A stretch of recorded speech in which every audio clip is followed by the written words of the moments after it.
It's in the middle of summer and I'm not hiking. I've met some very godly, caring people on this channel, and so I thought I would share with you what's going on with my world right now. 2 hikes ago, I mentioned I had a friend that has undiagnosed back pain, and then the last hiking video I mentioned I was hiking with a heavy heart, and that is because I discovered what is going on with my friend. Her name is Anita, and you will know her if you've been following this channel. I have made a number of hiking videos with her, and she's a very precious friend, and so she has agreed to let me interview her and share her story with you. Anita, do I have permission to do this interview and share it with the world? Absolutely, I trust you to do it right. Excellent. So tell us a little bit about yourself, your heritage, your family, your background, your career. Well, I was raised in a Mennonite home in a Mennonite village. My dad was a pastor, and we grew up in a culture which revolved around church and the Bible, and very strongly believed in the salvation of Jesus Christ. And it was also a culture where we didn't share emotions. It's very much internalizing your feelings and not sharing your emotions, and that definitely impacts on how you grow up. And I never missed it. I still don't. I'm very much of an introvert, and so that it suits my style of living.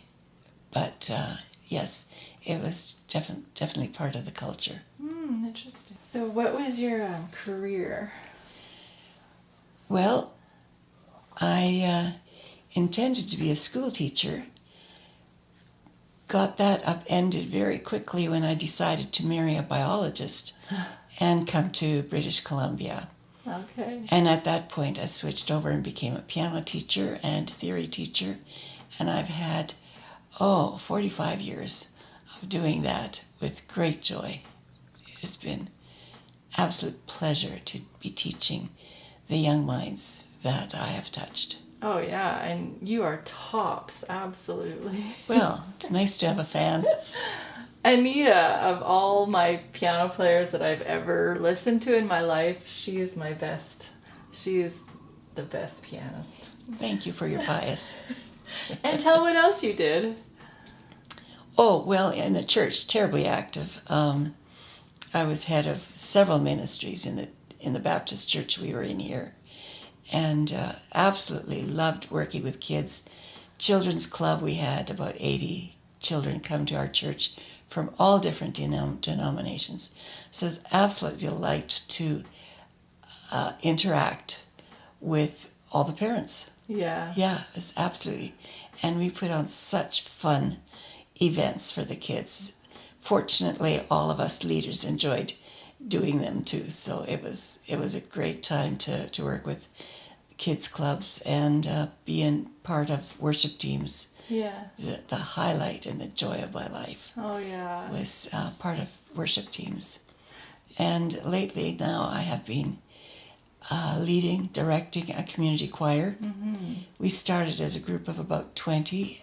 We've grown to a group of about 88 and put on a great big, really big Christmas show every year, which is very well attended. We have 3 sold out performances every year, and it is very exciting to work with a group who is so intensely keen on learning to do things well, mm-hmm. and sharing it with their community.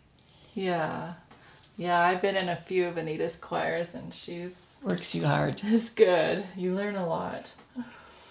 All right. So now tell us about your health journey in the last couple of years or year and a half. Well, for 72 years, I was very healthy. I could do anything I've, put my mind to, and shared hiking up the mountainsides with Brian, and more recently, Leanne became part of our team, and we had fantastic hikes up the mountains. then last year, a year ago, I became very full of pain in my back and started walking with a cane. And that degenerated into where by last Christmas time, I could hardly walk. And by March, I had to stop everything because I was in so much pain. Down my hips, down my leg, down my knee, and it was termed sciatica. But as 16 weeks rolled by, it was getting worse and worse, not better. Mm-hmm. And I was so full of fear because every day was pain-filled, excruciating, and it got so my Tylenol 3 was not really helping. Well, you weren't even on Tylenol. Not at the beginning, but later. Even that was not helping, and so I was scheduled for an MRI, and this is where the fear began because I was afraid of always having this pain, never ever getting out of this pain, full of fear. And then I was told of all the terrible MRI pain experienced by my family and friends, how terrible that pain had been for them. Mm-hmm. And so by the time I reached the MRI machine, I was so intensely full of fear. I couldn't put anything else in my mind. It was just fear and fear and fear. Yeah. It was terrible. Awful. Terrible.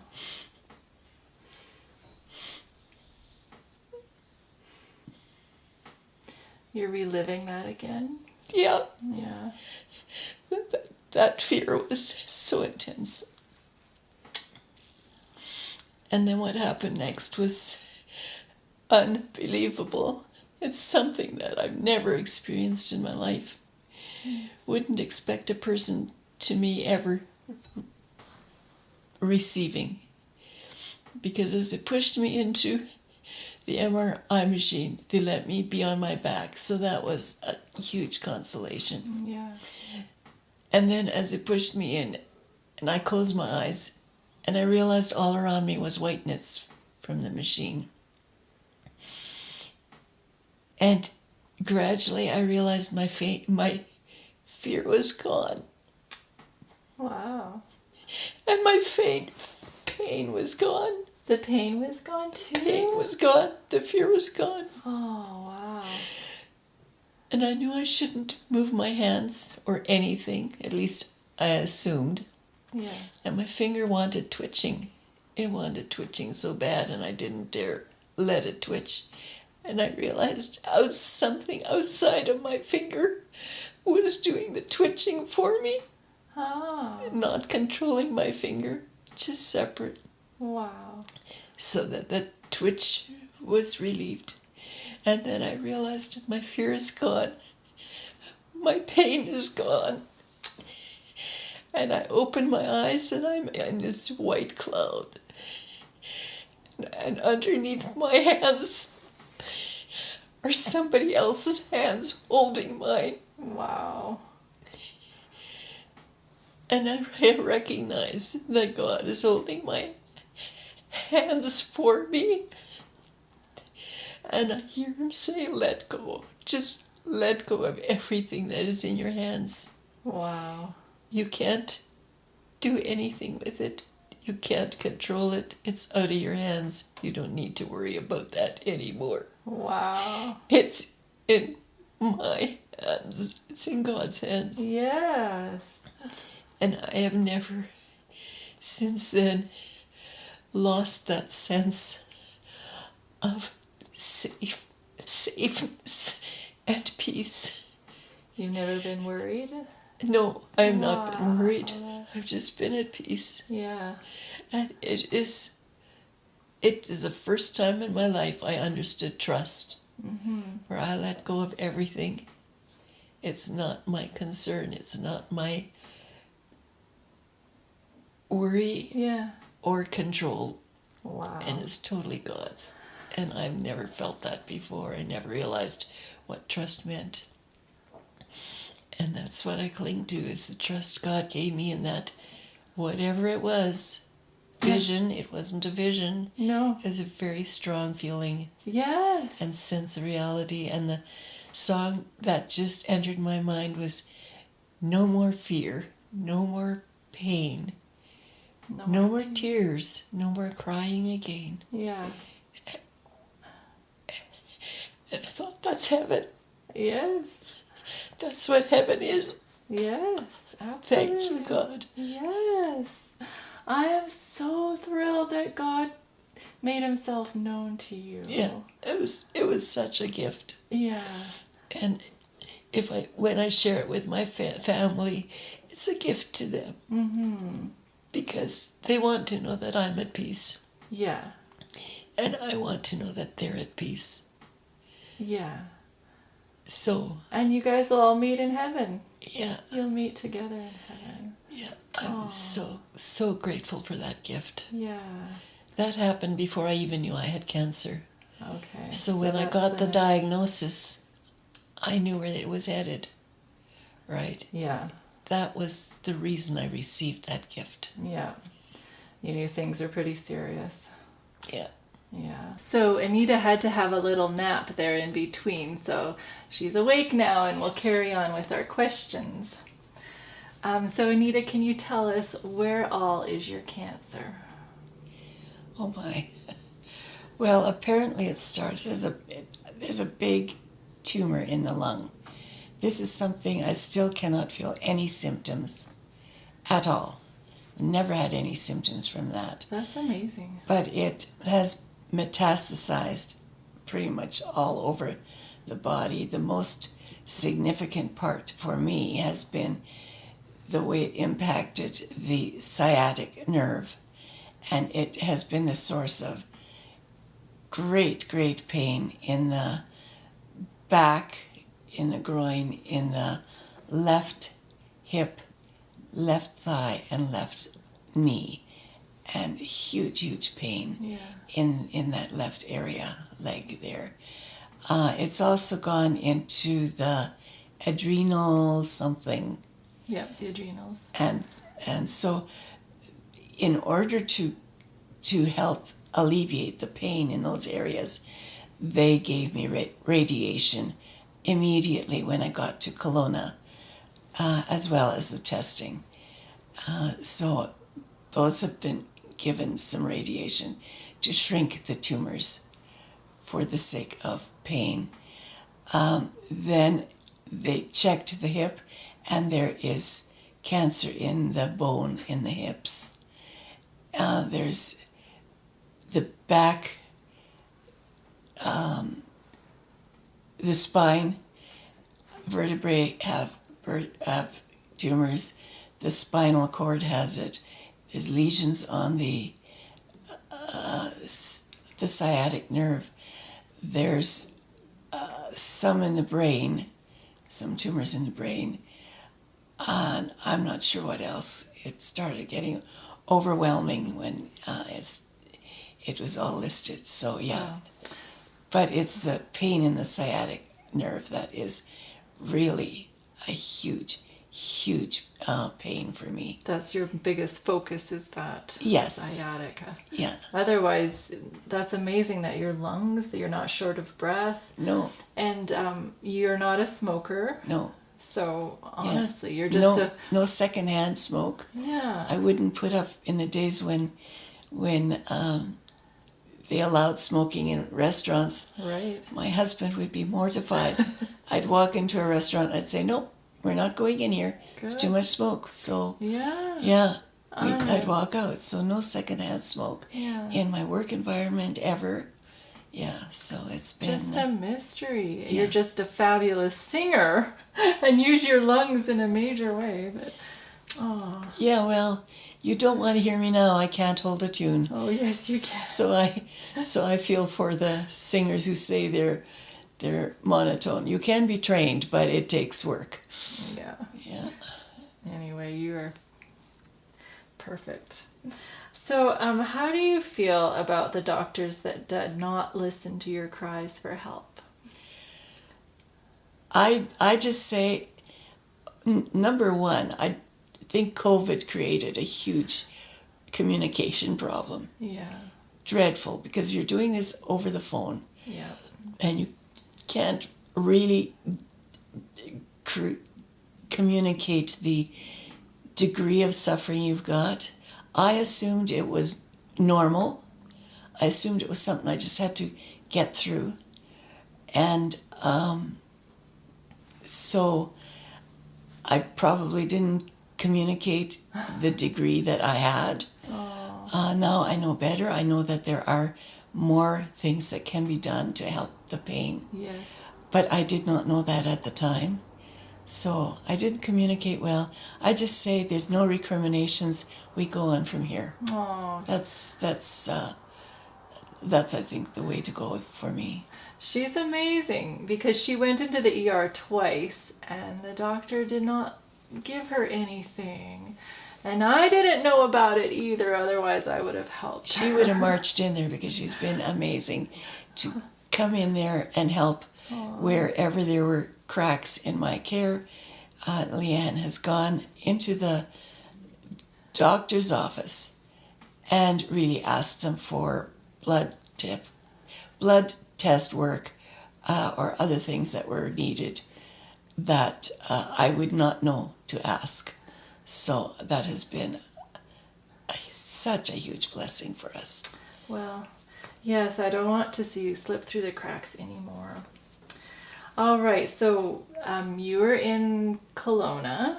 Yes. And then you came back to Creston. Right. And then what happened on the day you were discharged from the Creston hospital? Stupidity. That's all I can say. Aww. I thought I'll take a nice shower so I'll be nice and clean for going home. I fell in the shower and broke my ankle. Oh. Cracked a rib, apparently. And, yeah. So... Because this lady, she has been trekking all over the yard with her walker and just walking all the time because that helped with your pain, right? Yes, yeah. So, oh, poor lady. Yeah, I was very upset with myself. So it's been 3 weeks now since she's fractured her ankle, and I can see an improvement. She is actually walking around, so On one foot, yeah. On one foot. Yeah. So another 3 weeks to go, and then you should get it off. All right, so what is your plan now? What is your life expectancy? What did the doctors say? I have no report from the oncologists, so all I can do is wait. I don't know whether it's going to be short or long. The on-call doctor has been a huge help to me, and he has helped prepare me for a shorter life expectancy by looking into palliative care in the nursing care home. And I would be very grateful to be given that care because I really want to have my husband as a friend and not as a caretaker. Oh, okay. So that we can have friendship time together. Okay. And not just pain all the time. Yeah. Yeah, that's important for sure. And you think you can achieve that in a nursing home? Yes. Okay. I'm determined. All right. Yeah. At least he won't be lying awake all night waiting for me to call him. Because he's awake all the time for me. Yeah, it's hard on family to watch loved ones like this. Even more hard to go through it yourself. All right, thank you. I know this is a huge effort for you. Well, I hope that it is useful to somebody who may be facing things that are painful. Mm-hmm. And a sign from God is, I feel it's always directed at the person who receives it Yeah. and is not intended to be spread around as a communication for the whole community. But I want to say God has a sign for you. Mm-hmm. It won't be the same as mine. It may not be as startling as mine was to me. Yeah. But God has a sign for you. I'm absolutely certain That is excellent. that He wants to communicate with you as well. That is beautiful. God does want to make himself real to everyone. So that's a good message. Thank you. Okay. Being an RN for 25 years, I can understand the medical side of things, and medically it does look very dismal. But being a Seventh-day Adventist, I also know quite a bit about health and wellness, as we are part of the blue zones of the world. And with God, this is a piece of cake. So I've asked Anita if I could stay here and help her through this dark time. And she's helped me through plenty of dark times. And so it's my privilege to be here. And we're going to hit it hard. We're doing nutrition and hydrotherapy. I've parked my camper here and I'm staying the night. And I'm just going to be here if she wants me. And I just thank God that she's allowing me to do this. So we are going to share this journey with you. I'm going to lay aside my hiking part and focus on the healing part of the healing hiker right now. So if you have any questions for Anita or myself, leave them in the comments. And I don't know how often I will upload. It may be daily, or I don't know. We'll see how it goes. But anyway, thank you for watching and for your kind support.